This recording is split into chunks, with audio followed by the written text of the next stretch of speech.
Hello everyone, this is Ranjani with cie𝗃𝗃𝗿 Realty, and today we are here with another episode of Sip and Learn.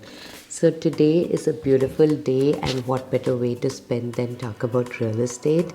And today I wanted to talk about the escalation addendum.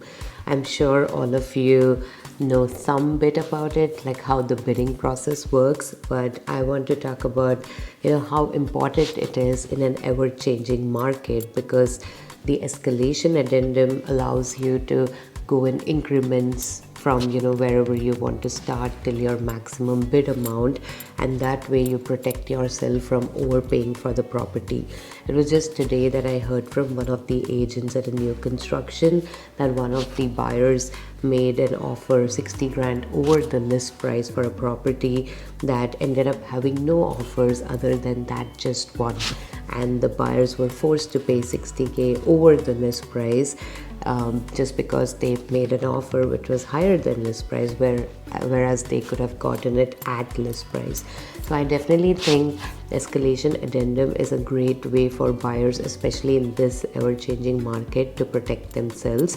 And honestly, have a discussion with your agent. I know there are some agents who represent sellers ask for always the highest and best, which is fine, but I honestly think it's up to you and your clients how you want to structure your offer and submit it. And also, only if you have an escalation addendum can you ask the sellers to present the competing offer. So by law, they are required to show the competing offer only if you have an escalation addendum. So I think it's super important to have escalation and make sure you feel comfortable with that amount that you are willing to bid for, so that you get the home for the best price possible and don't overpay in this already crazy market.